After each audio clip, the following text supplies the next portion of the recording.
अस्सलाम वालेकुम स्टूडेंट, कैसे हैं आप? उम्मीद करता हूँ आप होंगे फैंटास्टिक। आज हम 10th क्लास की जो न्यू बुक है उसका चैप्टर नंबर 2 स्टार्ट करेंगे, जिसका प्यारा सा नाम है क्वाड्रेटिक इक्वेशंस एंड इनइक्वालिटीज। तो ये क्या चीजें हैं, चलें आए देखते हैं। बच्चों, इस चैप्टर के इंट्रोडक्शन में हमें कुछ चीजें जो है वो रिकॉल करवाई गई हैं। तो सबसे पहले हम उनको रिमाइंड करेंगे ताकि हमारी बेस जो है वो स्ट्रांग बन सके। तो सबसे पहली जो चीज है वो है कांस्टेंट। कांस्टेंट क्या है? ये एक फिक्स्ड न्यूमेरिकल वैल्यू है जो कभी भी चेंज नहीं होती। ठीक है, फॉर एग्जांपल 1 2 3। तो 1 जहां पर भी लिखा होगा हमें पता है कि इसकी वैल्यू 1 है, ये कभी भी चेंज नहीं हो सकती। तो इसलिए तमाम जो न्यूमेरिकल वैल्यूज है उनको क्या बोलते हैं? कांस्टेंट बोलते हैं। इसके बाद आता है वेरिएबल। वेरिएबल क्या है? ये एक सिंबल है जो कि एक ऐसी वैल्यू को रिप्रेजेंट करता है जो कि चेंज होती रहती है। फॉर एग्जाम्पल आपने अलजेब्रा में एक्स वाई जी के सिंबल्स पढ़े होंगे और वो कहता था कि एक्स की वैल्यू निकालो। तो जब आपने एक्स की वैल्यूज निकाली थी तो क्या आ रहा था? कभी एक्स की वैल्यू 2 आ रही, कभी 3 आ रही, कभी -3 आ रही। तो क्या होती रहती थी? उनकी वैल्यूज चेंज होती रहती थी। ठीक है, तो ऐसी एक्स वाई जी ऐसी वैल्यूज को रिप्रेजेंट कर रहे थे जो कि क्या हो रही थी? चेंज। तो क्या हो रहा था? इनकी वैल्यूज जो है वो वेरी कर रही थी, इसलिए इनको क्या बोलते हैं? वेरिएबल्स बोलते हैं बच्चों। इसके बाद आते हैं अरिथमेटिक ऑपरेशन या इनको अलजेब्रिक ऑपरेशंस भी बोलते हैं। तो ये एक मैथमेटिकल प्रोसेस है, जैसा कि एडिशन हो गया, सब्ट्रैक्शन हो गया, मल्टीप्लिकेशन हो गया, डिवीजन हो गया। तो ये सारे क्या हैं? ये अलजेब्रिक ऑपरेशन। बच्चों, जब ये तीनों चीजें मिलती है ना, मतलब कांस्टेंट, वेरिएबल और अरिथमेटिक, तो हमें मिलती है अलजेब्रिक एक्सप्रेशन। तो इसकी हम एग्जांपल ले लेते हैं। 2x+1। तो यहाँ पर 2 क्या है? कांस्टेंट है। x क्या है? वेरिएबल है। एडिशन क्या है? यहाँ पर अरिथमेटिक ऑपरेशन है। तो ये क्या है? इसको हम कह सकते हैं कि ये हमारे पास एक अलजेब्रिक एक्सप्रेशन है। इसके बाद चलते हैं पॉलिनोमियल। पॉलिनोमियल क्या है? ये भी एक तरह की अलजेब्रिक एक्सप्रेशन है। इसको हम डिनोट करते हैं पी ऑफ एक्स से। फॉर एग्जाम्पल यहाँ पर मैं लिख रहा हूं a x square plus b x plus c. तो ये क्या है? ये हमारे पास एक अलजेब्रिक एक्सप्रेशन ही है ना। तो उसको अलजेब्रिक एक्सप्रेशन को हमने इस तरह से कर दिया कि पी ऑफ एक्स यानी कि पी ऑफ एक्स यानी कि इसमें जो वेरिएबल है वो एक ही है होगा। ठीक है, और यहाँ पर ए बी सी सारे क्या है? कांस्टेंट है। और यहाँ पर एक और बात कि यहाँ पर पावर्स क्या हो रही है? कम होती जा रही है। पहले 2 थी, फिर 1, फिर क्या हो गई? 0। ठीक है, तो इसको हम क्या कहेंगे कि ये हमारे पास एक पॉलिनोमियल है। अच्छा बच्चों, पॉलिनोमियल में जो वेरिएबल होता है उसकी जो मैक्सिमम पावर होती है वो वही उसी जो पॉलिनोमियल होती है वो होता है उसकी डिग्री होती है। ठीक है, तो ये था। अब मैं लिखना चाह रहा हूं पॉलिनोमियल ऑफ डिग्री n। तो वो किस तरह को, उसकी डेफिनेशन क्या होगी कि ये भी सबसे पहले तो अलजेब्रिक एक्सप्रेशन होगी इन वन वेरिएबल x। तो वो p ऑफ x होगा। तो पहले क्या थी? डिग्री 2 थी। तो अब मैंने डिग्री n किया है, तो यहाँ पर क्या होगा? a n x into x की power n plus a n minus 1, यानी कि जो सब्सक्रिप्ट में वही x की पावर बन रही। इसी तरह चलते चलते यहाँ पर क्या होगा? a नॉट और x की पावर नॉट होगा। तो ये क्या है? यहाँ पर देखें तो जो वेरिएबल है उसकी जो मैक्सिमम पावर कितनी है? n है। तो इसीलिए क्या होगा कि ये पॉलिनोमियल ऑफ डिग्री n कहलाएगी। यहाँ पर ये जो ए एन हैं तमाम, ये क्या है? कांस्टेंट है, रियल नंबर्स हैं।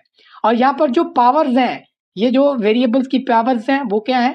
नॉन नेगेटिव इंटीजर्स हैं, यानी कि पॉजिटिव इंटीजर्स हैं। सारे पॉजिटिव, नेगेटिव नहीं हो सकते। फॉर एग्जांपल -2 नहीं हो सकता, -3 नहीं हो सकता। इसके बाद रैशनल नंबर्स नहीं हो सकते, यानी कि इस तरह से 1/2 1/2 1/3 की फॉर्म में नहीं हो सकते। तो ये क्या है? नॉन नेगेटिव इंटीजर्स है।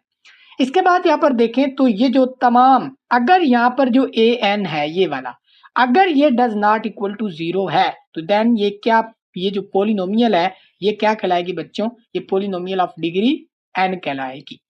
अगर फॉर एग्जांपल यहाँ पर 0 हो जाता है कि ए एन 0 है तो ये टर्म खत्म होगी, बाकी क्या बची? ये ए एन माइनस 1।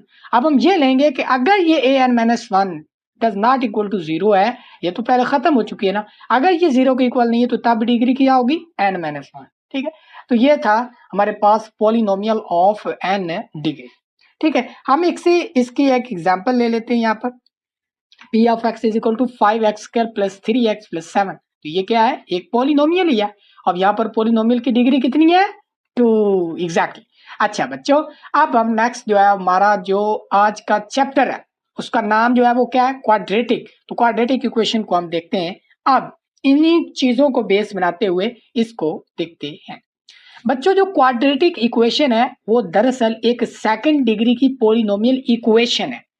यानी कि आपने क्या करना है कि एक फॉर एग्जांपल मैं यहाँ पर ये किया हुआ है कि ये मैंने एक पॉलिनोमियल ली है ऑफ डिग्री 2 की। तो क्या हुआ कि जब हम एक पॉलिनोमियल को क्या कर देते हैं, इक्वल टू किसी कांस्टेंट या जीरो के इक्वल रखेंगे, तो ये क्या बन जाएगी, एक इक्वेशन बन जाएगी। इक्वेशन कब बनती है कि जब हमारा जो पॉलिनोमियल है या हमारी कोई भी अलजेब्रिक एक्सप्रेशन है वो किसी कांस्टेंट के इक्वल हो।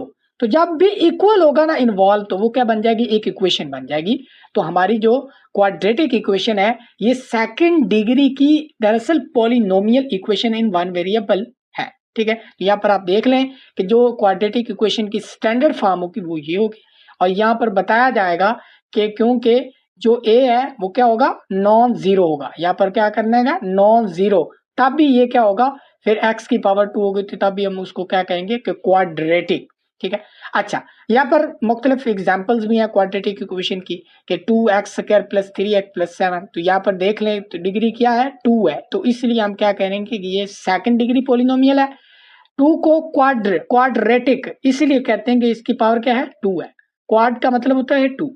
इसी तरह यहाँ पर फॉर एग्जाम्पल कि हमारे पास ये जो स्टैंडर्ड फॉर्म है ये क्वाड्रेटिक इक्वेशन की, अगर वो आपको क्वाड्रेटिक इक्वेशन की डेफिनेशन लिखने को कहा है तो आप जस्ट ये लिख देना। ठीक है, आप यहाँ पर लिखें द इक्वेशन, ये इक्वेशन लिखें और यहाँ पर ये वाली इंफॉर्मेशन दे दें कि a does not equal to 0, b और सी तमाम क्या है, रियल नंबर्स। तो ये इसकी क्या हो जाएगी, डेफिनेशन भी हो जाएगी। और ये स्टैंडर्ड फॉर्म है, यही फॉर्म हम आगे यूज करेंगे अपनी क्वाड्रेटिक इक्वेशन के लिए बच्चों। अच्छा, यहाँ पर एग्जांपल्स मुख्तलिफ दी गई हैं। अब यहाँ पर एक मसला है, वो क्या है कि अगर यहाँ पर ये जो हमारी स्टैंडर्ड फॉर्म है, ठीक है, ये वाली, इसमें ए 0 हो जाए, ए इक्वल टू 0 हो जाए, तो बाकी क्या बचेगा, बाकी बचेगा बच्चों क्या, बी एक्स प्लस सी बचेगा। तो यहाँ पर देखें तो यहाँ पर डिग्री क्या है, 1 है। तो इसको हम कहेंगे कि ये हमारे पास लीनियर इक्वेशन है, लीनियर इक्वेशन। ठीक है, इसी तरह फॉर एग्जांपल कि हमारे पास जो बी है वो इक्वल टू 0 हो जाता है, तो देन क्या होगा कि ए एक्स स्क्वायर प्लस सी हो जाएगा बच्चों, ये हो जाएगा। तो इसको हम क्या कहेंगे, इसको हम कहेंगे कि ये हमारे पास प्योर क्वाड्रेटिक है, प्योर क्वाड्रेटिक इक्वेशन है। ठीक है, तो ये था हमारे पास क्वाड्रेटिक इक्वेशन का सारा बैकग्राउंड, जिसमें मैंने आपको करवाया है कि सबसे पहले क्या होता है कि कांस्टेंट, वेरिएबल और अरिथमेटिक ऑपरेशन मिलके एक अलजेब्रिक एक्सप्रेशन बनाते हैं। अलजेब्रिक एक्सप्रेशन जो है वो उससे आगे पॉलिनोमियल बनती है, और पॉलिनोमियल जो सेकंड डिग्री की होती है तो उससे जो बनने वाली इक्वेशन है उसको हम क्या बोलते हैं, क्वाड्रेटिक इक्वेशन बोलते हैं बच्चों। तो अब हम आगे नेक्स्ट मूव करते हैं। ये हमारे पास क्वाड्रेटिक इक्वेशन आ गई बच्चों। ठीक है, इसकी यहाँ पर डेफिनेशन भी लिख ली।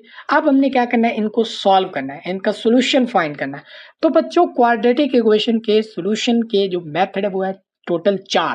ठीक है, तो इस वीडियो में हम पहले 2 डिस्कस करेंगे। पहला मेथड है हमारे पास फैक्टराइजेशन मेथड। ठीक है, तो इसकी मदद से हम अपनी जो क्वाड्रेटिक इक्वेशन है उसको सॉल्व करना सीखेंगे। तो इसको हम एक एग्जाम्पल की मदद से पर समझने की कोशिश करते हैं। तो ये फैक्टराइजेशन मेथड है, इसमें जो एग्जाम्पल है वो हमारे पास है x² plus 7/3 into x is equal to 2। तो इसको हमने सॉल्व करना है बच्चों बाय फैक्टराइजेशन मेथड। तो चले स्टार्ट करते हैं इसका बच्चों सॉल्यूशन। बच्चों सबसे पहले सॉल्यूशन में आपने जो क्वेश्चन हो वो आपने एज इट इज लिखना होता है, x² plus 7/3 into x is equal to क्या होगा, हमारे पास 2 होगा। अच्छा, इसके बाद नेक्स्ट, अब यहाँ पर आपने स्टेप्स गिनते आना है। तो हमारे पास जो स्टेप नंबर 1 ये होना है बच्चों कि आपने देखना है कि हमारा जो क्वेश्चन है उसमें कहीं फ्रैक्शन तो नहीं है। अगर हमारा फ्रैक्शन हो तो उसको खत्म करना है। तो यहाँ पर आप देख रहे हैं कि हमारा यहाँ पर क्या है, 7/3 की यहाँ पर फ्रैक्शन है। तो हमने इसको खत्म करना है, यानी कि 3, ये जो डिनोमिनेटर है इसको खत्म करना है, तो हम क्या करेंगे, दोनों तरफ 3 से मल्टीप्लाई करेंगे। तो हम 3 से दोनों तरफ मल्टीप्लाई कर देंगे, इक्वेशन की दोनों तरफ मल्टीप्लाई करेंगे। ठीक है, तो ये 3 से मल्टीप्लाई किया तो हमें क्या मिला, हमें मिलेगा 3x square plus 7x is equal to 6। ठीक हो गया, ये 3 इस 3 से मल्टीप्लाई होगा इस x स्क्वायर से, तो ये 3x स्क्वायर, 3 जब इससे मल्टीप्लाई होगा 3 3 से कैंसिल 7x और ये बन जाएगा 6। ठीक है, ये था हमारा बच्चों स्टेप नंबर 1 कि आपने अगर फ्रैक्शन हो तो उसको खल्लास खत्म करना है बच्चों। अच्छा, नेक्स्ट मूव करते हैं। अब आपने स्टेप नंबर 2 में बच्चों ये करना है कि जो तमाम टर्म्स है ना उनको इक्वल की एक साइड पे ले जाना है। तो हम क्या करेंगे, यानी कि इस अमल को कहते हैं transposing of terms from one side of equation two another side. ठीक है, इसको क्या बोलते हैं, ट्रांसपोजिंग बच्चों। तो ये क्या बनेगा, ये बनेगा 3x स्क्वायर प्लस 7x, ये 6 इधर प्लस हो रहा है तो इधर आकर क्या बन जाएगा, माइनस हो जाएगा बच्चों, इक्वल टू 0। ठीक है, अच्छा ये स्टेप नंबर आपका क्या था, 2 था। इसके बाद बच्चों स्टेप नंबर 3, स्टेप नंबर 3 में आपने क्या करना है बच्चों, क्या करना है, चले देखते हैं। स्टेप नंबर 3 में आपने ये बच्चों करना है, ये जो है ना हमारे पास ये 6, इसको मल्टीप्लाई करना है बच्चों, इसको मल्टीप्लाई करना है, इस कांस्टेंट को मल्टीप्लाई करना है किससे, एक्स स्क्वायर के कोफिशिएंट से। ठीक है, तो हमारा आंसर क्या आएगा, 3 को मल्टीप्लाई करेंगे -6 से, हमारा आंसर क्या आएगा, -18। ठीक है, अच्छा अब आपने क्या करना, असल जो आपका काम करने वाला वो ये है कि इस 7 को इस तरह सेपरेट करना है दो नंबर्स में, इस 7x को। ठीक है, इस तरह दो नंबर्स में सेपरेट करना है कि हमारे पास जो उनका सम है वो 7x बने और उनका जो मल्टीपल है वो इसका जो और इसका जो मल्टीपल आया था उसके इक्वल है। यानी कि बेसिकली हमने दो नंबर बच्चों ऐसे ढूंढने हैं जिनको अगर हम मल्टीप्लाई करें तो हमारे पास -18 आए और अगर हम उनको ऐड करें बच्चों तो हमारे पास क्या है, 7। ठीक है, चलें देखते हैं अब इसको इनको कैसे ढूंढना है, ये नंबर हमने कैसे ढूंढने हैं, तो इसको भी ढूंढने का भैया हमारे पास एक जुगाड़ है। तो क्या होगा, सबसे पहले 1 के टेबल में जाना है। ठीक है, 1 के टेबल, ये इंतहाई बेसिक से आपको समझा रहा हूं बच्चों। तो 1 के टेबल में जाएं, 1 को अगर हम किससे मल्टीप्लाई करें तो सबसे पहले 18 को देखें। ठीक है, वो भूल जाएंगे -18, सबसे पहले 18 को देखें। 1 को अगर हम 18 से मल्टीप्लाई करें तो हमारे पास क्या आएगा, 18 आएगा। इसी तरह इसको ना 2 दफा लिख लेना है। ठीक है, अब मुझे क्या चाहिए, -18, तो मैं एक दफा -1 के साथ लगा दूंगा तो तब भी मुझे -18 मिलेगा। अगर -18 के साथ मिला दूं बच्चों तो तब भी मुझे क्या मिलेगा, -18। ठीक है, ये चीज हो गई। इसके बाद बच्चों आपने क्या करना है कि अगर मैं, ये तो मुझे पता चल गया कि -1 और 18 को मल्टीप्लाई करूं तो मुझे 18 -18 आ रहा है, मुझे मिल रहा है।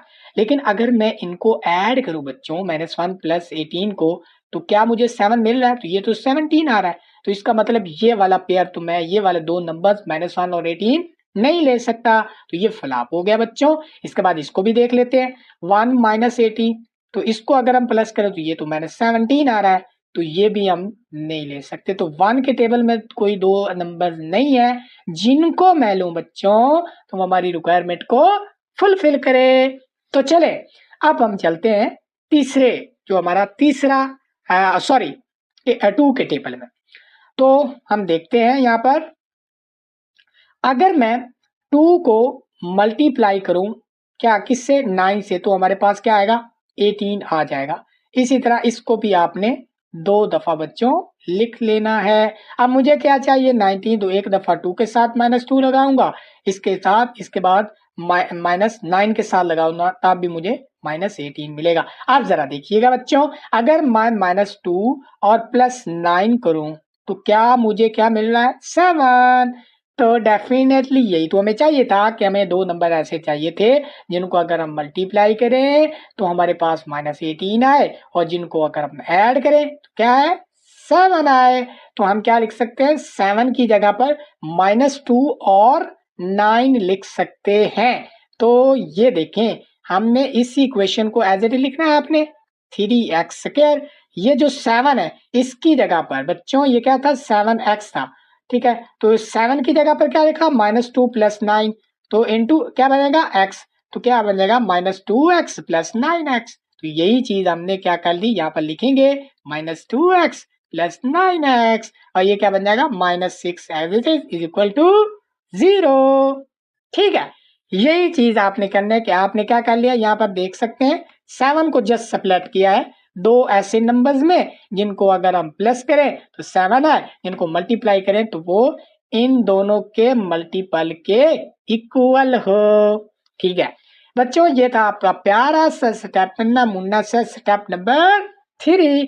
अब नेक्स्ट आपने क्या करना है इसी स्टेप में कि आपने पहले दो टर्म्स को देखना है, फिर आखिरी दो टर्म्स को देखना है। इनमें से दो चीजें कॉमन आए वो आपने निकालनी है। तो पहली दो टर्म से क्या चीज कॉमन आ रही है बच्चों, x कॉमन आ रहा है, तो ये क्या लिखेंगे 3x, क्या आ रहा है यहाँ पर -2 ही आएगा भैया, प्लस यहाँ से क्या कॉमन आ रहा है 3, तो यहाँ पर लिखेंगे ये 3x आएगा, ये -2 आएगा, डेट इज इक्वल टू 0। अच्छा बच्चों, अब आप थोड़ा गौर कीजिए, ये हमारे पास दो टर्म्स हैं, इनमें दोनों में से कौन सी चीज टर्म कॉमन आ रही है, डेफिनेटली 3x -2 कॉमन आ रहा है। तो यहाँ पर क्या बचा, यहाँ पर बचा x, यहाँ पर क्या बचा +3, डेट इज इक्वल टू 0। ठीक है, अब जरा पर गौर कीजिएगा बच्चों कि हमारे पास क्या आ रहे हैं, दो फैक्टर आ गए। अब जरा गौर कीजिएगा, इसको हम फैक्टराइजेशन मेथड क्यों बोलते हैं बच्चों, इसलिए बोलते हैं कि हम यहाँ पर क्वाड्रेटिक इक्वेशन से चले थे। यहाँ पर देख सकते हैं कि ये हमारे पास क्वाड्रेटिक इक्वेशन थी, इससे चले थे और हमने क्या कर दिया, उसको चेंज कर दिया दो फैक्टर के मल्टीपल में, इसलिए बच्चों इसको क्या बोलते हैं फैक्टराइजेशन मेथड। चलें अब नेक्स्ट आपने क्या करना है बच्चों, देखें इसके बाद यहाँ पर बच्चों देखें कि हमारे पास टर्म्स हैं, उनका जो मल्टीप्लीकेशन है वो आ रहा है 0 के इक्वल। इसका मतलब इन दोनों टर्म में से एक तो जस्ट सिंपली 0 होगा। ठीक है, 0 होना चाहिए, तो हम यहाँ पर लिखेंगे या तो हमारे पास ये जो 3x -2 है ये 0 के इक्वल है, या हमारे पास ये जो x + 3 है ये 0 के इक्वल है। इन दोनों में से एक 0 होना चाहिए। तो हमारे पास दो केसेस बन गए, इन दो केसेस में से सिंपली आपने x की वैल्यू निकाल लेनी बच्चों। तो ये क्या बनेगा 3x -2 हो रहा है, इधर आके भैया 2 प्लस का हो जाएगा, तो यहाँ से x की वैल्यू ये 3 मल्टीप्लाई हो रहा है, इधर आकर क्या हो जाएगा डिवाइड हो जाएगा। तो ये हमारे पास क्या आ गई x की वैल्यू।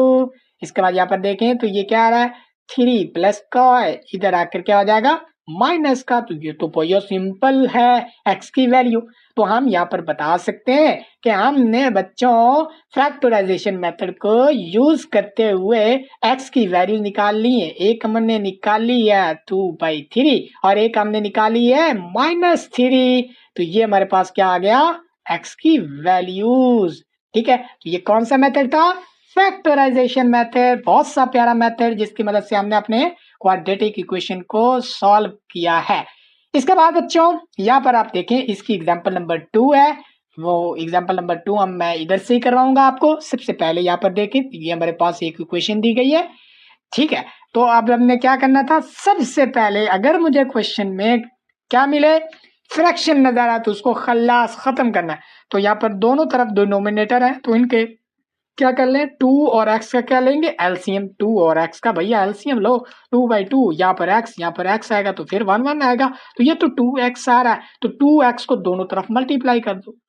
तो यहाँ पर हम क्या करेंगे, सबसे पहले क्वेश्चन को एज इट इज, फिर 2x से इधर भी मल्टीप्लाई, इधर भी मल्टीप्लाई, इधर क्या होगा 2 से कैंसिल, x अंदर मल्टीप्लाई होगा, तो ये क्या बनेगा 2x² -3x, इधर इक्वल टू ये 2x इधर मल्टीप्लाई होगा तो ये x से कैंसिल होगा, बाकी 2 अंदर मल्टीप्लाई होगा, तो ये क्या बनेगा 8x -12।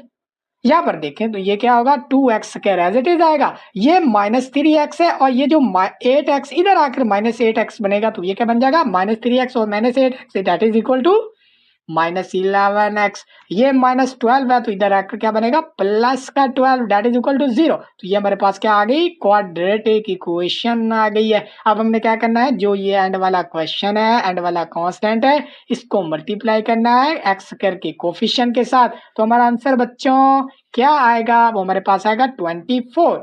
और यहाँ पर जो इनके दरमियान वो क्या है -11 है। तो हमने क्या करना है, 11 को ऐसे दो नंबर में सप्लेट करना है जिनको अगर हम मल्टीप्लाई करें तो हमारे पास 24 है, और जिनको अगर हम ऐड करें तो हमारे पास क्या है -11 है। अच्छा बच्चों, आप अपने जहन में रखना, अपनी जहन में ये डाल लें कि जब भी दो नंबर एस जिनका मल्टीप्लाई हमारे पास 24 आए और उनको ऐड करने से वो क्या है कोई टर्म माइनस आ रहा हो, ठीक है, उनको मल्टीप्लाई करने से क्या हो रहा है पॉजिटिव की टर्म, और उनको ऐड करने से नेगेटिव की टर्म आ रही हो, तो आपने जहन में रखना है कि वो दोनों नंबर्स क्या होंगे नेगेटिव के होंगे। ठीक है, दोनों नंबर क्या होंगे नेगेटिव के होंगे। तो चलो बच्चों अब हम ये तलाश करते हैं। तो यहाँ पर तलाश करेंगे 1 के टेबल में नहीं मिलेगा, 2 के टेबल में भी नहीं मिलेगा, जाएंगे 3 के टेबल में। तो जब हम क्या करेंगे -3 को मल्टीप्लाई करेंगे -8 के साथ तो मेरे 24 मिलेगा, लेकिन अगर हम इन्हीं दोनों को ऐड करेंगे तो हमें क्या बनेगा -11। यहाँ पर आप देख लें तो ये क्या कर दिया, -11 को -8 और -3 में क्या कर लिया हमने सबलेट कर लिया बच्चों। यहाँ पर ये 24 एज इट इज आ गया। इसके बाद यहाँ पर हम क्या करेंगे, पहली दो टर्म से था कॉमन, आखिरी दो टर्म से कॉमन लेके यहाँ पर हमने x की दोनों की वैल्यू निकाल दी है बच्चों। तो ये था हमारे पास फैक्टराइजेशन मेथड, जिसकी मदद से हमने क्या किया, अपनी क्वाड्रेटिक इक्वेशन को सॉल्व किया बच्चों। अच्छा, इसके बाद अब हमने जो हमारा मेथड नंबर 2 है, जिसको हम वो क्या बोलते हैं, मेथड का प्यारा सा नाम है कंप्लीटिंग स्क्वायर मेथड। तो इसकी मदद से हमने अब क्वाड्रेटिक इक्वेशन को सॉल्व कैसे करना है, चले आए इसको भी एक एग्जांपल से निपटाते हैं। तो चलें देखते हैं अपनी एग्जांपल की तरफ, कैसी है मेरी प्यारी प्यारी सी एग्जांपल। तो ये हमारे कंप्लीट स्क्वायर मेथड है, इसको हम इसके मेथड से सॉल्व करेंगे। तो बच्चों सबसे पहले क्या करना था, हमारा रूल है कि हम पहले अपने क्वेश्चन को बड़े प्यार से दोबारा लिखते होते हैं। तो ये क्या होगा 3x² -32 that is equal to -10x। अच्छा, अब हम क्या करेंगे, इसमें भी हम अपने स्टेप जो है वो फॉलो करेंगे। इसके भी भैया कुछ स्टेप्स हैं, उनको फॉलो करते हुए हमने अपने क्वेश्चन को डील करना। स्टेप नंबर 1 बच्चों ये है कि आपने जिन टर्म के साथ वेरिएबल है ना उनको अलग कर ले, और जो सिर्फ कांस्टेंट वाली टर्म उनको अलग कर लें। कि हम इसको क्या लिखेंगे, ये 3x², ये जो 10x इधर माइनस है तो इधर होकर क्या हो जाएगा प्लस का 10x, और ये जो 32 इधर माइनस है तो इधर क्या हो जाएगा प्लस का 32। तो ये हमारा स्टेप नंबर 1 क्या हुआ, कंप्लीट हुआ, कि हमने जो वेरिएबल वाली टर्म थी उनको अलहदा और जो कांस्टेंट टर्म थी उनको क्या कर लिया अलहदा अलहदा। ठीक है, अच्छा अब आपने क्या करना है बच्चों, अब आपने ये करना है कि जो x² का कोफिशिएंट है ना वो 1 बनाना है। अगर पहले से 1 है तो फिर तो कोई प्रॉब्लम नहीं, अगर 1 नहीं है तो उसको 1 बनाना है। तो क्या है यहाँ पर कोफिशिएंट क्या है 3 है, तो इसको 1 बनाने के लिए मैं क्या करता हूँ, दोनों तरफ 3 से डिवाइड करता हूँ। तो ये 3 से डिवाइड होगा, फिर ये भी 3 से डिवाइड होगा। तो जब 3x² 3 से डिवाइड होगा तो ये क्या बनेगा x² प्लस ये 10/3 बन जाएगा, और ये क्या बन जाएगा 32/3 एग्जैक्टली। तो ये हमारा था। अब हमने क्या कर लिया, यहाँ पर देख सकते हैं, यहाँ पर x कोफिशिएंट क्या है 1 है। तो ये हमारा स्टेप नंबर 2 था। अब हम अपने प्यारे से स्टेप नंबर 3 की तरफ मूव करते हैं। स्टेप नंबर 3 में बच्चों आपने क्या करना है, चलें देखते हैं इसको भी। आपने ये करना है कि जो है ना x का कोफिशिएंट ये वाला, यहाँ पर x का कोफिशिएंट क्या है 10/3, इसका हाफ ले लें, यानी कि इसको डिवाइड कर दें 2 पे। 10/3 इसको डिवाइड करेंगे 2 पे, क्या आएगा 10/3 मल्टीप्लाई होगा, डिवाइड का क्या होता है डिवाइड को मल्टीप्लाई, तो ये क्या होगा कैंसिल होगा। तो ये हमसे हमारे पास आंसर क्या आएगा 5/3। ठीक है, आपने क्या करना है कि x के कोफिशिएंट का हाफ लेना है, तो ये हमने ले लिया।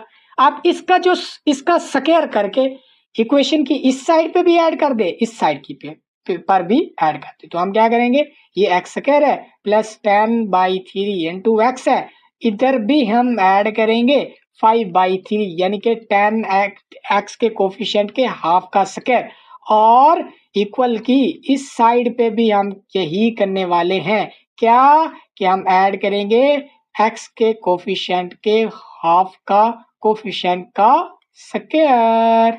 ठीक है, तो ये हो गया हमारे पास। इस तरह से मैं इसको छोटा सा नन्ना मुन्ना बना देता हूँ कि ये हमारे जो क्वेश्चन है उसमें शामिल है नहीं है। अच्छा, अब आपने क्या कर लिया, हमारा जो स्टेप नंबर था 3 नन्ना मुन्ना से स्टेप था उसको कंप्लीट हमने देख लिया यहाँ पर। अब आपने नेक्स्ट क्या करना है बच्चों, यहाँ पर देखें तो यहाँ पर हम ये जो यहाँ पर देख सकते हैं कि ये स्क्वायर किन किन पे है। पहले वो देखें, एक एक्स पे स्क्वायर है और यहाँ पर क्या है 5 पे स्क्वायर है, तो इसको इस तरह लिख के इस पे स्क्वायर कर ले तो ये वाली सारी टर्म इसकी इक्वल हो जाए।